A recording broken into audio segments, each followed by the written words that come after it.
Are you a business looking for a fresh new way to reach potential customers? Well, you need to get airtime on IT TV, a 24/7 streaming and on-demand TV service online and on Roku. With Roku having a potential reach of 62 million people, it's a perfect opportunity to reach potential customers through affordable commercial and infomercial spots. Visit us online today at itnetwork.tv.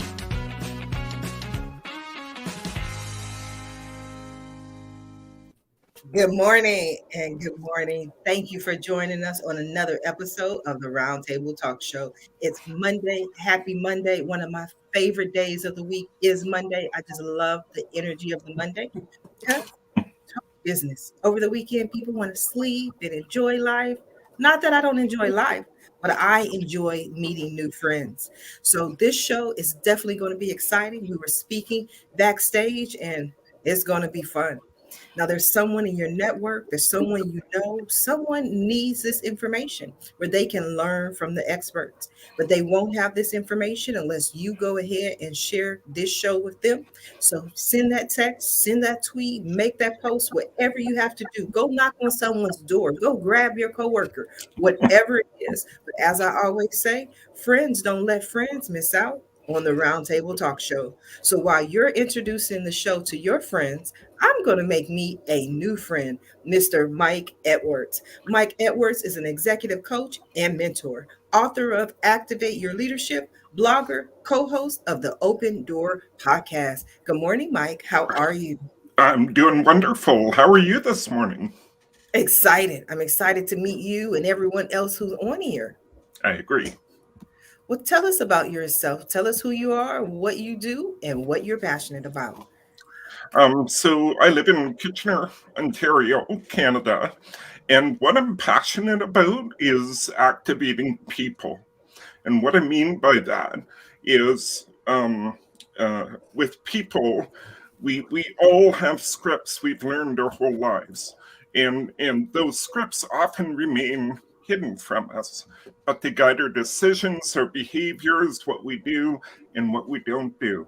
So I like to help people bring those things to the surface, because when we're aware of them, we can do something different.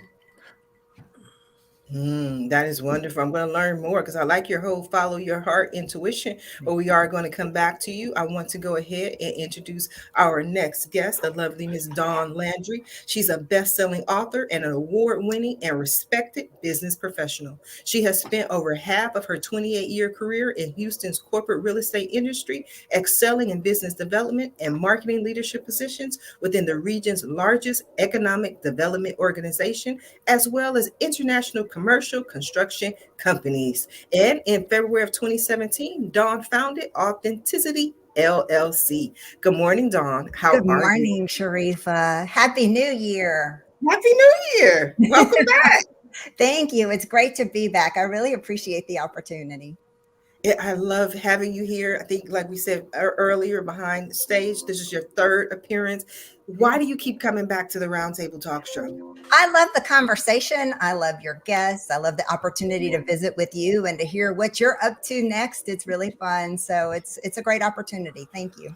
Thank you. Tell us a little bit about yourself, who you are, what you do, and what you're passionate about. You know, New Year's always present an opportunity for me to get reflective. And as I walk in, next month is the 5-year anniversary of my company. And as I'm rebranding everything in anticipation for the anniversary, and I am a creator. That's what I do. I create opportunities from a business development standpoint. I teach and train people how to fish for new opportunities. I'm a writer and author. And then most recently, since the last time I came on, I am a creator of an online course on business development. It's called BD Dynamics. And so that's the latest thing in terms of and keeping you up to date in terms of what I'm doing. I released BD Dynamics in late August, early September of last year. Wow, we're going to talk a little bit more about you and what you have going on. But I want to go ahead and introduce our next guest. Kyle is going to talk to us from Backswing Ventures. Good morning, Kyle. How are you? Good morning, and thank you so much for having me on. I really appreciate the chance to get to know everybody and interact. Absolutely. Tell us a little bit about yourself, who you are, what you do, and what you're passionate about. Sure, my background's in investment banking. I currently run Backswing Ventures, which is a Florida-based venture fund investing in early-stage technology companies. We've invested in 12 companies so far and got an ever-growing portfolio, and we're performing really well. We're excited about the companies we're able to invest in. And what is that what you're passionate about, Kyle? I'm passionate about helping people grow their businesses and learn. That's Okay. really my passion, is helping people with products and services that can really change communities. Okay, I like that. We're going to talk a little bit more about that, but I want to go ahead and introduce our next guest, the amazing Miss Phaedra Stutt. Phaedra is here today and she's going to talk to us. She's a Chicago-based professional organizer, helping creators develop organized solutions for their supplies without wasting time searching for what they need. Good morning, Phaedra. How are you? Good morning. I'm great. How are you today? I'm excited to you. I can just look at your background and you look organized. Tell us a little Ye- bit about yourself. Sure. So I call myself the disorder destroyer because I help people create organized solutions. I like to create those systems that will be easy to upkeep. And I'm very passionate about working with other artists and creatives because I myself am a performing artist outside of organizing. So I got started because I had my own systems in place for keeping myself organized, and I shared them with other performing artists as well. And so when it was time to start a new business, I'm like, this is the direction I want to go in. Okay. We're going to talk a little bit more about that, Phaedra, but I want to go ahead and introduce my next guest who stayed awake 3 o'clock in the morning in Australia just to speak to us, Miss Danielle Sadie. She found a passion for business startup after starting two of her own in the past 7 years and is now writing her first book to help other startup founders get the answers to the questions they did not know they need to ask. Good morning, Danielle. How are you? Morning, Sharifah. Thank you so much for having me. Absolutely. It's a pleasure. Tell us a little bit about yourself, please. So, as you said, in the past 7 years, I've actually run two startups. And that was after coming out of the corporate world where I was spending time in business and I knew I loved business, but I really wanted to do something for myself. So, helped my husband get his venture off the ground and then focused in August 2019 of launching Everyday Lingerie Co., which is a inclusive size bamboo everyday underwear that offers women an alternative to having to wear something that's, quite restrictive or not breathable fabric. So worked on that. And in doing that second business, I really realized there was so much. I thought I knew a lot, but I realized how little I actually did know about starting a business. So after many courses and everything else, I've decided to pitch a book to a publisher in regards to all the questions I didn't know I actually needed to ask. So I'm now writing my book and doing my consulting with new startup businesses. And it's an absolute pleasure to be working with people. That's my passion, to help them unlock what's already there and help guide them and use my network to help them grow their network and really set them off on the right foot. So super excited to be doing the work I'm doing and having my book released in the coming this year.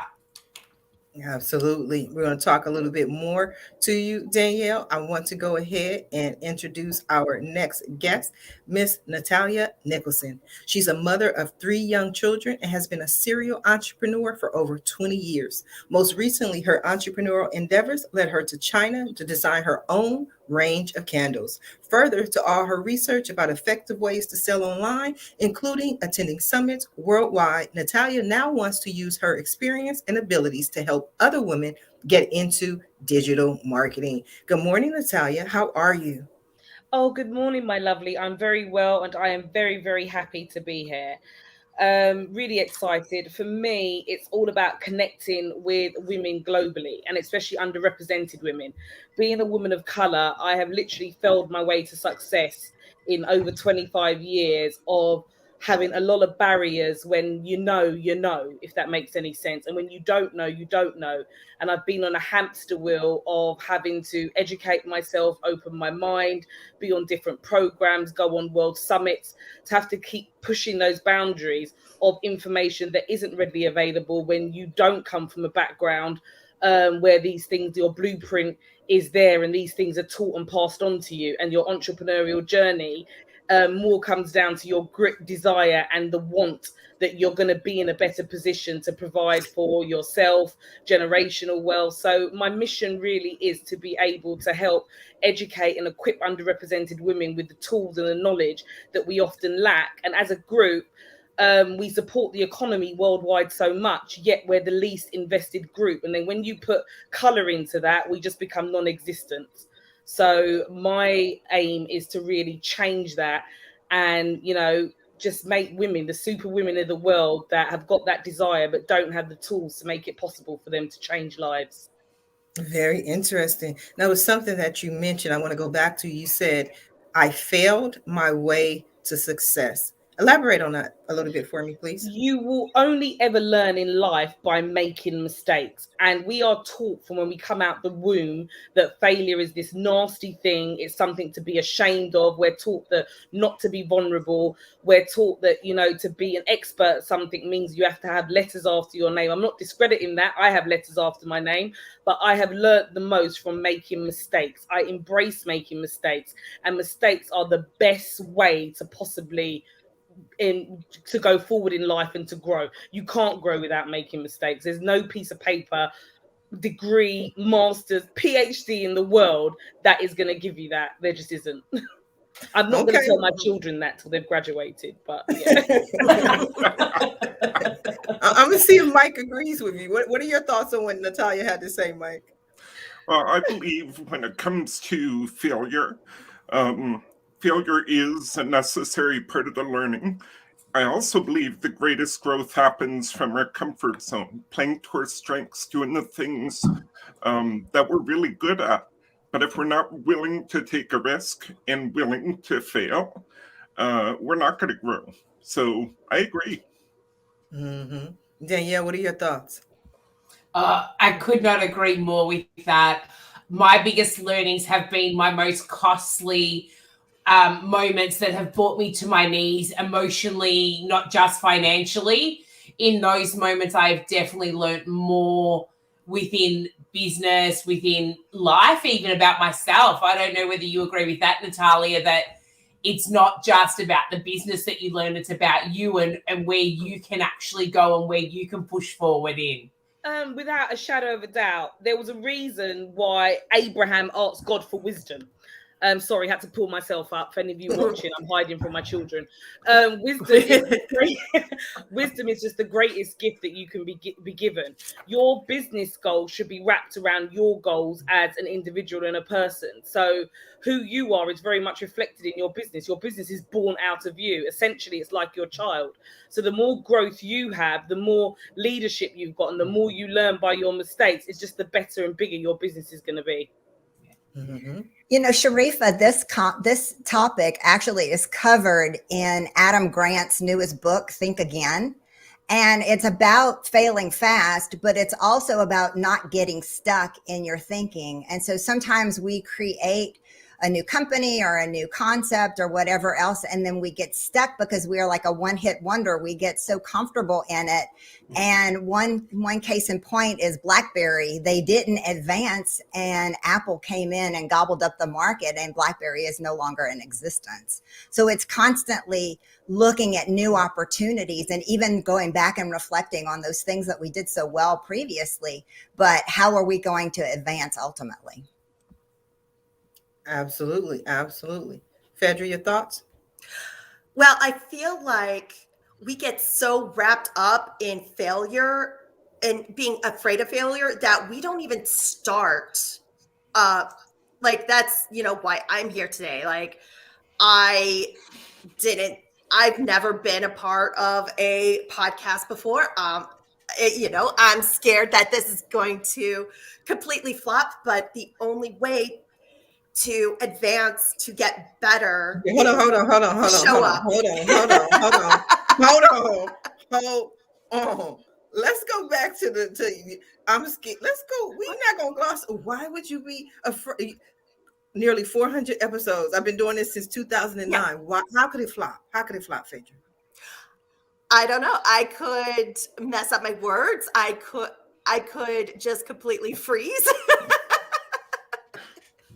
I'm giving But you a hard time. I think a lot of us are also like, fighting the imposter syndrome, which I know I am on a day-to-day basis. But what you could either sit back and cry about it, or you could push forward, try to do the thing, and if it fails, you take that learning experience, you try a different path, and you just move forward. I mean, that's kind of the exciting thing about life, right? Just moving forward Exactly. and stumbling while you fall, and pick yourself back up and try something else. Yeah. And I think there's strength in vulnerability. Like it's good to teach yourself not to be frightened of even making mistakes. Like I'm dyslexic. I say things all the time. I ran a webinar for an hour the other day where I kept saying, what did I keep saying? I kept saying matrix rather than metrics. So anybody that follows me knows that I do these things. I was saying it with such confidence. It wasn't until afterwards I was watching it back and I thought, oh, wow. But sometimes it's good just to have that vulnerability and be able to call out things about yourself that you're not that confident about before somebody else calls you out. And as I've grown as an individual, I found vulnerability being a big strength where I will say, well, I'm out of my comfort zone. I don't feel very comfortable right now. These are the mistakes that I've made. And I also think in doing that, especially where we live in a world where many of us have got funnels and we've got automations and we've got business models where customers have become a lot more smarter and they can see through them. So that asserting your authority, having vulnerability just makes you connect more human to human with other people. And it makes people realize that you're real. So sometimes it's just best to just embrace mistakes as a part of life. And when you show vulnerability, I believe it gives innovation. So like Dawn was saying, Blockbusters, Netflix, BlackBerry, Microsoft. If you was to show vulnerability and you was to be able to connect with your audience and listen to the needs of the marketplace, you probably would have seen, innovation coming and change coming.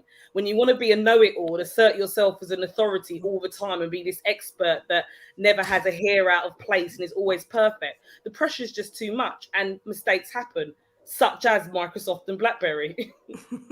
Yes. Natalia, Sharifah, if I can just add a compliment to Natalia, I don't even know you. You're all the way across the pond in the UK, and I feel your authenticity. So there's an energy and authenticity about you that is immediate. So congratulations on that. Thank you, Dawn. That's cheered my whole day up, and I generally mean that. No, but I think it goes back to what I didn't want to gloss over that, Phaedra. And I think I scared you, especially on your first podcast. She's like, I don't know. But the one thing that I've learned after thousands and thousands of episodes, again, I launched my first show in 2009, is that when you give too much attention to your mistakes, it makes it worse. I tell people this all the time. I am horrible with names, with the pronunciation of names. Like I sound so much more intelligent after I've introduced the guest, because then I can have a conversation and I mess up every name. Like your name has to be John Smith for me not to mess it up, But when I pay too much attention to my errors, it makes it just awkward and I just mess it up. I apologize. Mike, I know your name is Mike. I'm sorry I called you Mark. Let's keep going with the show. See, isn't that what we do, Kylie? Oh, I'm sorry, Kyle. That's Kyle. I can say Kyle. All good, yeah. You never fail, right, Kyle? Never fail. That's right. I think that really when it comes to failure, the only thing that's important is not making the same mistake twice. I think everybody's going to make mistakes. Everyone's going to have hiccups. Everybody's going to do things that they regret. But it's not doing the same thing over and over again and learning from the mistakes. I think the best measure of that is not making the same mistake twice. Mm-hmm. What are some, because you're a venture capitalist, right? Is that what you are? Yep. There are people who would assume that you have this ideal world, like you just throw away money, that's all you do. Now, what are some of the struggles that you've experienced in business? Some of the challenges that you've experienced? What are some of the life lessons that you've learned about business that can help our listeners? Sure. Yeah. So I think when it comes to companies, I think people get hung up on ideas a lot. We have some really awesome companies in our portfolio, a company that helps prevent school shootings, awesome technology. But at the end of the day, I think more so than the technology, it's the people you're investing in. You can have fantastic technology, but if you have the wrong people, you're not going to get to where you want to be or where you need to be. So I think it's really, at the end of the day, I view it as investing in people more so than technologies. And the people and the technologies just happen to be a match. Mm, I love that. I definitely love that. Yeah, I find that really interesting. Sorry, I just want to jump in there if that's okay. That's what we do. This is what we do on the round table. I tell you why I find that interesting. Kyle, don't shoot me, but I just a tad bit disagree. I disagree with the whole you not being allowed to make a mistake more than once, because it's funny that the greatest entrepreneurs globally have made multiple mistakes. I'm just saying, Steve Jobs, Richard Branson, Mark Zuckerberg. When you look at some of the greatest entrepreneurs, they have made mistakes more than once. And being a woman of color that runs a community of business owners, as women, we are often overlooked by venture capitalists, actually, because we have limitation like children's families. We make mistakes more than once. But just curious and putting it out there, that whole not being allowed to make a mistake more than once, just why is that when so many of the greats have made so many mistakes? Sure. Yeah, I don't think it's not making mistakes. I think it's, if you hire the wrong person, or if you're looking at, in my world, if you're looking at a deal and you have an investment thesis on a specific opportunity, and then you go and, the thesis doesn't work out, the deal doesn't work out for any reason, you go and evaluate another transaction, you have the same thesis and it doesn't work out again for the same reason and the same risk you identified last time. I think that's important to learn from it. Otherwise, you keep making the same mistake over and over again. There's definitely mistakes that I make and everybody else make on a daily basis. But I think the important thing is trying to learn from those mistakes, so you're not making you're not doing the same thing wrong twice, and you're making yourself smarter from your shortcomings. That answer your question, Natalia? Yeah, to a point. It answered my question. Textbooks. Does it answer it in reality for someone before I got to six figures that made multiple of mistakes? And some of them was me trying the same thing and expecting a different result just because I didn't have that insight. And obviously learning gives you more vision. It makes you look at things from a lot more of a broader point of view. Even having my own team, how your leadership skills develop. So I do get it. Being at the level I am now, it's easier for me to say that. Being in the process where I was learning, there were times where I might not quite have got that. If that makes any sense, I had to go through that process. I think that shows a lot, though, that you can self-identify. And say that, you understand that. I think one of the biggest mistakes people often make is not knowing what they don't know. Like you said, from failing, a few times originally due to lack of insight, which there's really nothing wrong with. People, fail all the time, from having a lack of insight into knowing things and understanding things. But the fact that you're really taking that step and going and learning and identifying what you don't know and, finding either the right people or resources to learn it, I think, really impressive. And that's something we look for in founders too. All these founders are going to make a million mistakes along the way, but are they going to, be honest enough with themselves and know what they don't know and seek out the right people to help? So I think that's one, something else that comes on top of failure that's really helpful. No, thank you. Can I jump in there? Okay, I'm going to shut up. Zip. Okay. Well, one thing I wanted to point out about mistakes is that we're assuming that all mistakes are just wrong. They're not always wrong. So sometimes you learn something new, like a new approach to something by making mistakes. So such as a performing artist, if I step away, if I forget my choreography and I come up with a new move, the audience might actually really dig that new move, and they have no idea that I messed up the choreography. So I just learned something new. Also, from an organizing standpoint, if I set up a system for a client to put, let's say, their scissors away in a certain area, but they keep on, when I come back to visit, they keep on placing the scissors in a different area, I'm learning that that's their brain pattern, that maybe the system needs to incorporate that placement. So mistakes aren't always wrong. They're just different. And what we can learn from it isn't always how to not do it again. What we might learn is also, this also works, or this is a new way of thinking about this. And that's sometimes how we get innovation.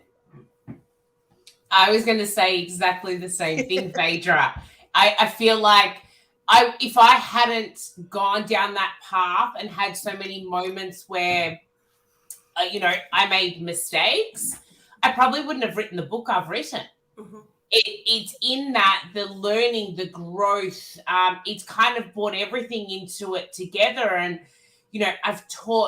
I've learned more about what I thought was right or wrong before, but those lines have changed drastically. And I don't think it's, a mistake is necessarily a wrong. I think it hasn't gone to the plan maybe, but it's a different path and a different way to look at it. For me, I mean, I'm your positivity guru. I'm sitting there with my affirmations. I'm thanking, every piece of paper that I get to work with. So I love having that path, but within it, I look at it now from the perspective of, okay, so what have I actually gained from this? This wasn't the outcome I expected.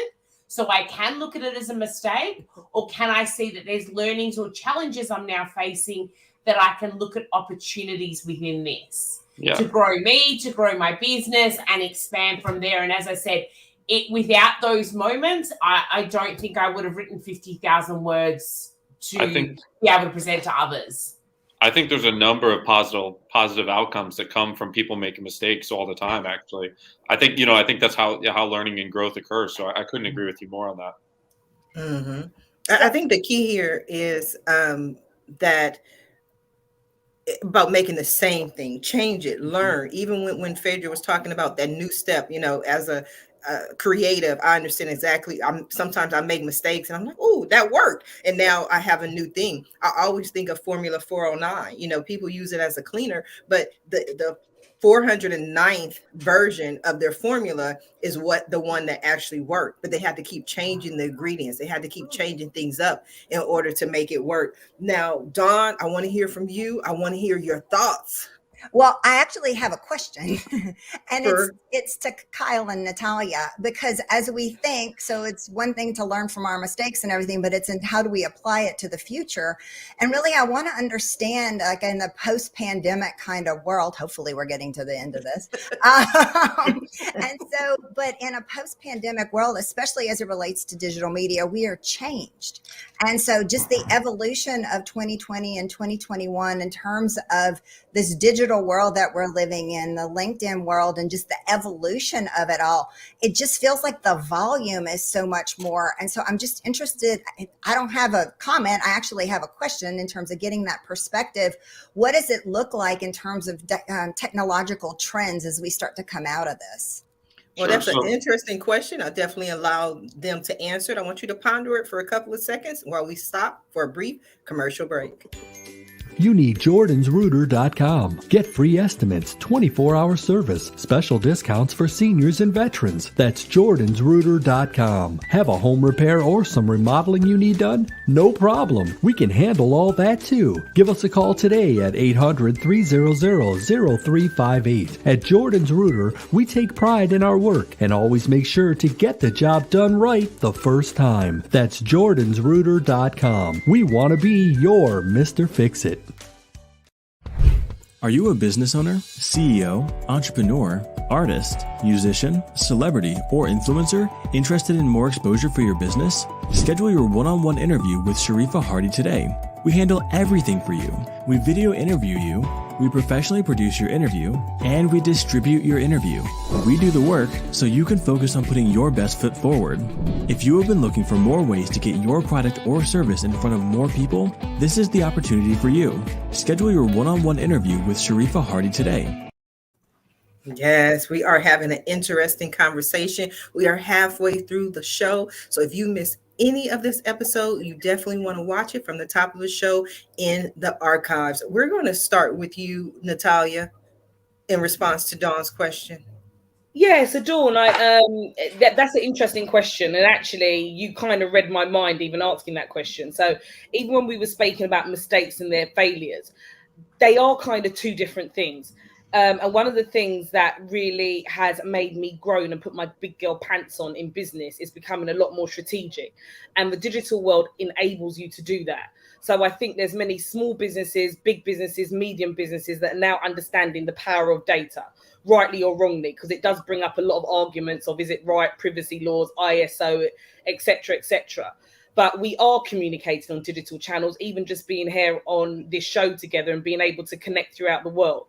So in terms of how does that look in a technological world, we have to now understand and get our mindset a lot more strategic within our process of how we do business, because we are dealing in the digital world. And I call digital, it's like technology meets psychology. You've got the soft skills and on the soft side of the conversations we were having today about failing your way to success, you know, how mistakes, creativity, from a creativity point of view can be bonuses and pluses.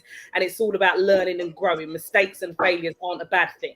So you now have to translate that into a digital world, which is being able to understand who your audience is, looking at all the analytics and data that is available out there. You no longer have to make assumptions. So things have become a lot more systematic. So in terms of how that affects us and affects our business, we really have to start looking at our business and our business models in much more of a systematic, automated way, because that is actually what the digital world has done. Even though, there's a soft side skill of it, we've now got to figure out, what does human to human look like on social channels? How do we use the 5 senses of sight, smell, taste, touch, and hear? All doing that online. And it does boil down to systems. So if you make mistakes and you have failures, you can track them and you can understand how to tweak them and do them correctly, which means now you're going to get over mistakes and failures a lot quicker, because it's almost like you've got a tracking device on it all. Kyle, love to hear from you. Yeah, so I think when you think about technology and how COVID's had the biggest changes, I had talked about this pretty extensively prior to COVID on the work from home marketplace, and kind of just how I thought people could be more productive for the most part, working in a place where they're comfortable, whether it's home, whether it's a park, whether it's an office that's outside of your office. And I've always said that with, the people that work for me, I want them to work for where they're most comfortable and most productive. And for a lot of people, that's not necessarily in an office setting. So I think that's one thing that COVID's had a positive impact on. And the other thing I think that kind of, it didn't happen right away, but it's starting to happen now, is the really positive impact I think COVID's going to end up having in the long run on employee mental health. I think a lot of people, were getting overworked really during the pandemic, overworked the last couple of years. And now I see a lot of companies, one of the first big tech companies today actually announced they're going to a 4-day work week. I just think it's important for people to shut down, for a portion of every day, a portion of every week, whether that's the weekend or, another day that's convenient for you.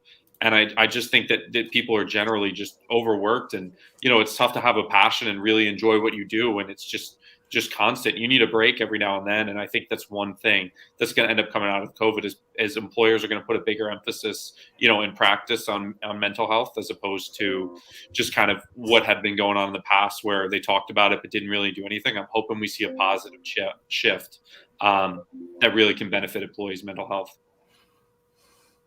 Dawn, what do you think about the answers to your question? No, I think those are definite. I'm curious. Thank you, Kyle and Natalia, for that. I'm curious, especially related to the question about the answer that Natalia gave regarding, creating the relationship before you do the ask. I'm seeing just the opposite of that, like on LinkedIn, for instance. Someone requests your connection, and then immediately they're in the chat or in LinkedIn Messenger saying, "You need to buy from me. You need to buy now." And that's It's quite huge annoying, problem. right? And so that's why I'm not on LinkedIn. That is exactly why I am not on LinkedIn. But I was Dawn, on LinkedIn, those are the reasons why those businesses are not getting the leads that they need. And you're seeing so many micro and small businesses not growing because they're just not understanding that you've got to change the way that we're doing things. And when we used to see each other and you as a salesman, you didn't just dive into buy me, even the double glazing man. You would have to build relationships. Yep. That's why I'm not on LinkedIn at all. I don't want to be on LinkedIn. Don't talk to me, because I get the friend request, and then the next thing I get, and this irritated me. I said, I don't even want to be at this party anymore. Is I get a Calendly link. Like anything. Like, here's my Calendly link. Let's talk. It's Kyle, I see you over there doing something. What are your thoughts? No, I think that, like I said, in my business, right, venture capital. So my ultimate ask is, of my investors, I'm asking for people, for 6-figure, 7-figure, and 8-figure sums. Some of these people I talk to for 6, 8 months, 1 year, 2 years before I ever make an ask for them to invest capital. And I think that a lot of people just want the easy solution nowadays. They want the LinkedIn message that, someone's going to get, and they're going to open it and be like, sure, I'd love to do business with you immediately. And that's just not reality of how it works. I think, even I built relationships with people over COVID that, I wasn't able to see in person due to travel restrictions or whatnot. And I think, it's just important to keep in touch with people and, check in with them and, just have meaningful conversations about actually getting, to know people and how they think versus just, their business and how to sell to them. Yes, I could not agree more with Carl. Businesses need to think more about their customer journeys. What is the journey you're going to take your customer on before you actually close? Customers have become a lot more intelligent. They can sniff you from a mile just with you're not asking me how I am. You want to sell me something just from your opening line. So if you want to be successful in business, you're going to have to learn how to build relationships and build authentic relationships. That's what makes you an authority. And I think what social media has done over the years, the Instagram lifestyle, the celebrity lifestyle, the pop culture, wanting to look and be a particular way, it's created what I call this pop-up Instagram life. You have this 21-year-old. I had my first apartment and was the world best trader in 3 years. It's a lie. Yeah, I said it. We can use content to manipulate how we look and how we appear. And that's been done incorrectly by many people. And that's why they're just going in for the close and the sell, because that's when you can smell desperation. You're not serving your audience. Absolutely. Mike, you don't do that, do you? Oh, no, definitely not. I really believe when it comes to social media, every time you're there, you're building a relationship, and it comes through the way in which people experience you. So long before I ever talk to somebody, they start to experience me. The other thing that was coming to mind for me here is, we're talking about some of the problems with social media or some of the challenges with building relationship through it. I think one of the biggest benefits that we're experiencing already is we're shifting our focus from local markets to global markets. Because now I have, how many people are on the planet? 7 billion people, or whatever the number is. Now I have 7 billion people that I can build relationships with. And I think that's exciting going forward. I think we're a lot more than 7 billion, but I get the gist of what you're saying, Mike. Danielle, talk to us. I agree with that. There's so many opportunities globally. Unfortunately, it's cutting through the noise, and I've noticed it, especially with the underwear brand, in these past 18 months. The transition of how we were talking to our customer pre-pandemic to how we're talking to them today is very different. What they're expecting from us as a brand, we've always been customer-centric. Excuse me, that hasn't changed, but again, it's the language that we're using. It's even down to our social media posts and stories. we've seen that there's a very different way that our customers are viewing that. So we've had to evolve drastically in 18 months. I would say we're a very different business.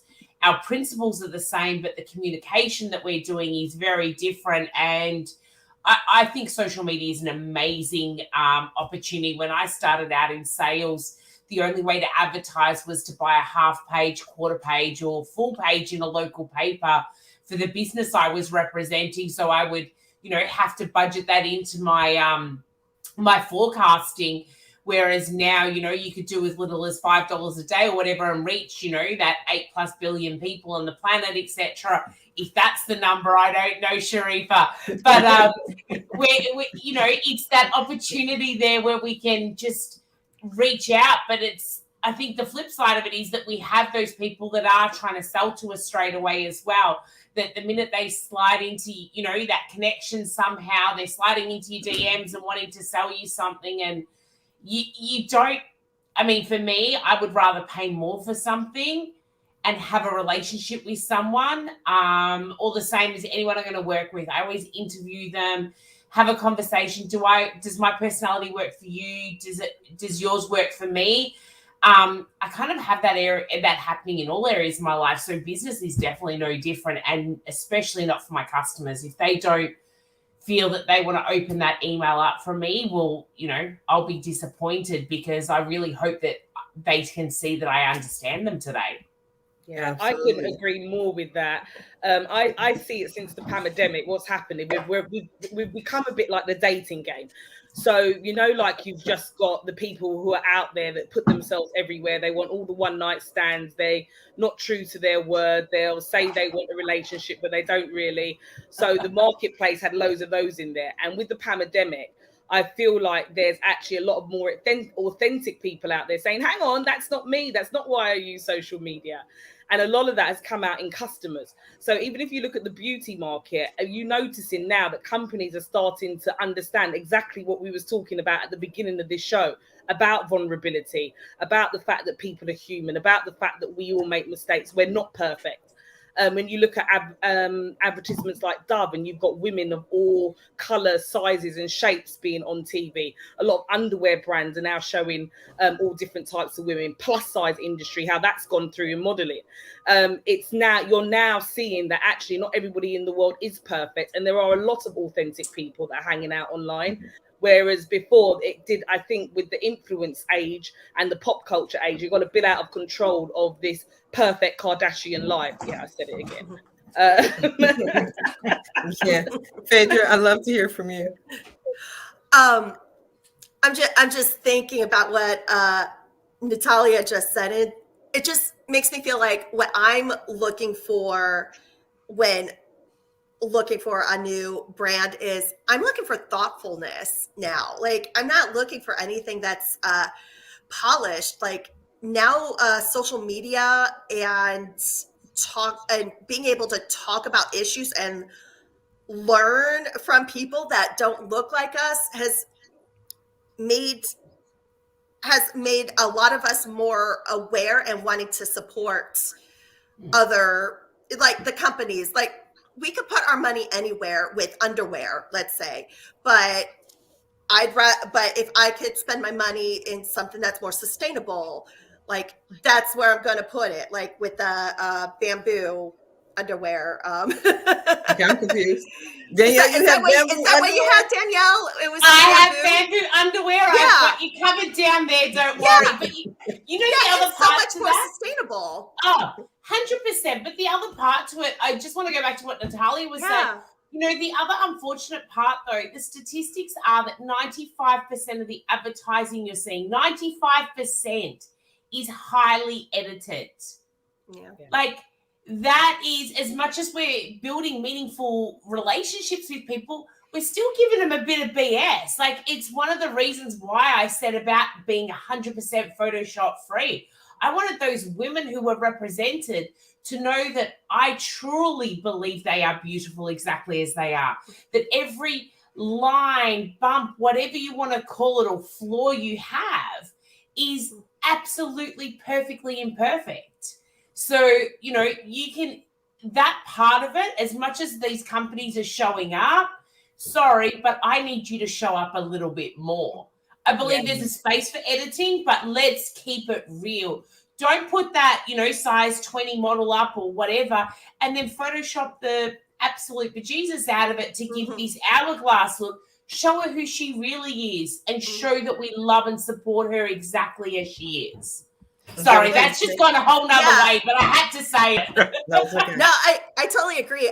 I'm seeing a shift, or at least for some companies, I'm seeing a shift in that. If you look at a lot of, say, advertising on TikTok, you'll see that a lot of the ads almost look like they're another video that someone random schmo put together. But then you look, it's like, oh no, this is actually an ad. So I think there are companies that are starting to 100% get that. And I think that's really exciting. Especially like I am also a plus size person that is always looking for, okay, I think that shirt is really cute. Oh, look, it only goes to size large. Like, how can I support you if you're not going to support me? Yeah. Dawn, I'd love to hear your thoughts. Well, again, it's about targeting your message to your audience and knowing that there is an audience out there. That's what the heart of everything is being not generalizing everything and homogenizing everything. And it's actually knowing that we can appreciate each other for the diversity of thought and experience and culture and everything else that we all bring, because we're all unique. Oh, we are all unique, Mike. Yeah. What are your thoughts? Yeah, I agree. Every single one of us is unique.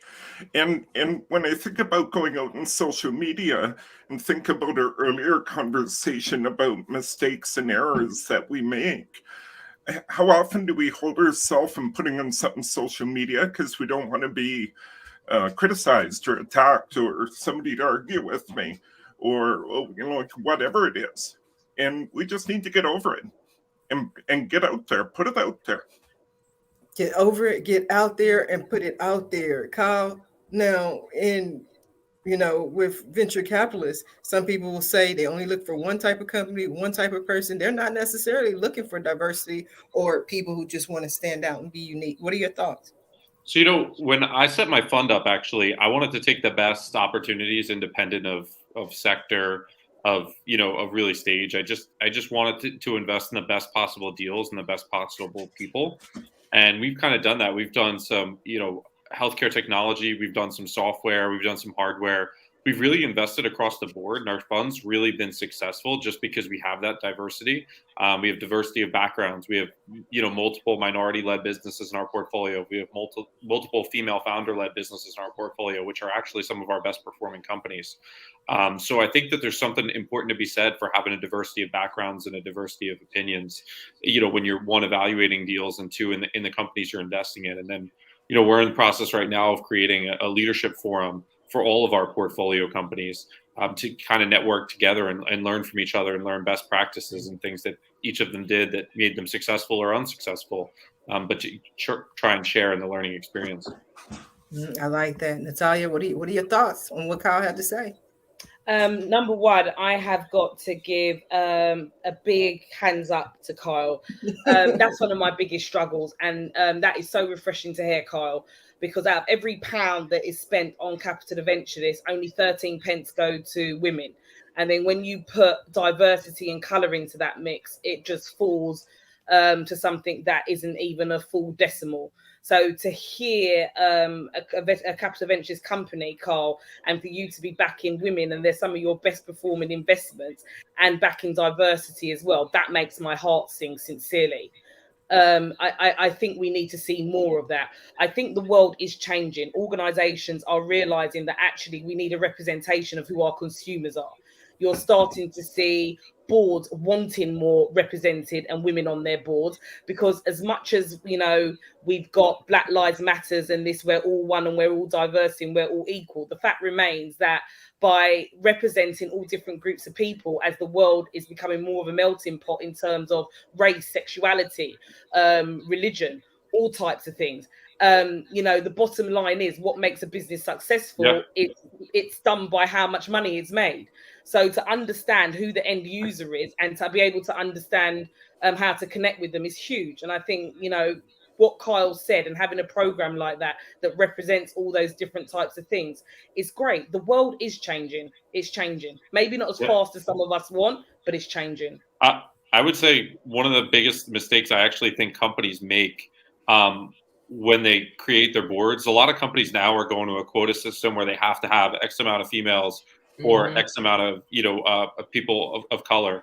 I think that's the wrong way to do it. I think that companies should know their customer base, right? Maybe your customer base is 100% female or 100% African American. I think the board should be representative of the customer base. Look at a company like Apple. I don't know what their customer makeup is, but I know that they touch people in countries of, pretty much every country across the world. And I bet you it's pretty an even male-female split. I don't know how their board is designed, but I would try and make my board representative of who my customers are, so everyone's fairly represented in my customer base. I think that's the right way to do it, as opposed to just putting someone there, on the basis of their gender, or race. I think it should be really representative across the board. Yeah, very interesting. Now we are coming down to the last few minutes of the show, and what I love to do at the end of every show is just simply allow my guests a few minutes to speak directly to the audience. Make that a few seconds to speak directly to the audience and let them know what you want them to take away from your appearance here today. And Phaedra, you made it through. How you feeling? You didn't flop. I didn't flop. Thank you so much for having me. And to anyone out there who is looking for organized solutions that are not Pinterest perfect, interested in creating a organizing system that, fits your brain. It's not just the one size fits all. Go ahead and head to my website, www.practicalpossibilities.com. From there, you can schedule a quick consultation with me, and we'll see if we're a good fit. Thank you, Phaedra. Danielle, what do you have for the people? I just want to say, anyone starting out, know that all of us here on this panel have been and stood in your shoes. So it's at that point where you want to know which way to go or what's next for you. That's where I step in. And I really am passionate about this, getting people started and helping them, sort of get your wings ready to fly. So if you need to, just have a chat about where you're at, either jump onto Instagram at danielle.sadie or email me at chat@daniellesadie.com. Look forward to hearing about your startup journey very soon. Thanks for having me, Sharifah. Absolutely. Thank you very much. Mike, what do you have for the people? So first off, thank you so much for this opportunity to be on here. There's a lot of things going on in the world today that makes it very difficult to be a leader. In fact, it could be leaving you overwhelmed. And that's where I like to help activate people. Help activate the leadership, get out of the overwhelm, get out of the denial, and start moving forward and changing the world around you. If you want to read more, there's my book, Activate Your Leadership, or head over to leadingforchange.ca. That's FOR, leadingforchange.ca. Book time with me. Let's talk. Wonderful. Thank you, Mike. Definitely appreciate you. Dawn, what do you have for the people? Once again, Sharifah, thank you so much for the opportunity to visit and to be on this great panel and the great discussions that we had. Just would like to encourage folks to check out bddynamics.com. That's my online course on business development for the technical minded. And then my book, Armored, which is here, which I launched in 2020. That's another opportunity. And then if you want to just see everything encapsulated, it shows down below right there, dawnflandry.com. Thanks again, Sharifah. What's Armored about? Oh, Armored is the book that I wrote in 2020 when life's challenges come from a personal standpoint, how to apply your professional crisis management to the life challenges that sometimes you encounter. Definitely have to check it out. Pretty sure it's available on most of the major platforms. It is. It's available on Amazon. Definitely have to check it out. Kyle, what do you have for the people? Yeah, I just want to thank everybody for listening today. And, if anybody has anything I can help with as far as it goes to raising investment or contemplating raising investment, I encourage you to reach out. My contact info is on my website, and I'd be happy to do anything I can to help you. What kind of companies are you looking for? So Or we interest? invest, as we were saying, we invest a little bit across the board. Our focus is primarily software, but if we find a really quality opportunity outside of the software space, we'll do that as well. Okay, definitely have to check it out. Miss Natalia, what do you have for the people? Oh, well, first and foremost, thank you for having me here. I've really, really enjoyed it. It's been great to meet you all. And for those of you that really want to be a part of community and you are from an underrepresented background, and what do I mean by that? What I mean by that is that you don't come from the typical blueprint. It means that you've got a story of grit, tenacity. It means that you're a woman that is either a mum, a wife, an aunt, a niece, a sister, a community leader, a pillar of your community. And not only do you have the desire to be able to be successful to run your business because people depend on you, you also need that flexibility. So being in the digital and online world is a must. So please do check us out. First and foremost, come and check us out in our Facebook community, Women in Digital Business. Just check us out in that community. It's a group, or check us out on Instagram, where you'll have access to just workshops, access to me, my team, and really see what we're about and get support from other sisters that have got similar stories, that you get to just be you. You don't have to pretend to be someone else and have that imposter syndrome mimicking someone else. You just get to be you and be your best and be successful. And from there, if you like our community, you're welcome to join our membership site, which gives you a system that works, a system that I use where I failed my way to success. But first and foremost, should I say, come and hang out with me in the community and get a taste for us and just see if we are the type of community that can really help you get ahead. I love it. Now, you said meet all the sisters. Are they just sisters, or there's all kind of sisters? All kind of sisters. All kind of sisters. We use the term underrepresented because the world has changed. It's changed. It's not just about, I am a woman of color, so obviously people will gravitate towards me because of that. But underrepresented does mean that there's a lot of things that are just not in your blueprint. There's so many things, there's so many steps that you have to go through, where someone that may have come from a background where automatically you are totally degree educated, you've been in the corporate world. Not saying that women aren't like that. I've been through degree educated and gone through corporate, but there are things that I can tell you my parents didn't teach me because they just didn't have the know-how. There's so many things that I've made mistakes and failed my way to success because I just didn't know. Had I have had a system like what I put together to direct me and guide me, it would have just cut out so many mistakes. And sometimes the sisters, we're so worried about being perfect and feeling like we have to work twice as hard as everybody else because we don't know. It just means that it takes us longer. Absolutely. I want to thank you all for being guests on today's episode of the Roundtable Talk Show. And I especially want to thank everyone who tuned in to watch this show live, as well as everyone who is watching it in the archives. I definitely appreciate your support. I appreciate you watching. I appreciate you tuning in. I appreciate you sharing the show. But as always, the most important thing to me is that you support our guests. Pick up a copy of their books, visit their websites, follow them on social media, reach out to them, send them a message. And when you do, please let them know Sharifah Hardie says hi. Now, if you're interested in more ways that I can help your business, or maybe you want to be a guest on the Roundtable Talk Show, please visit my website at AskSharifah.com. Until tomorrow morning at 8 a.m. Pacific, everyone have a safe and a blessed day.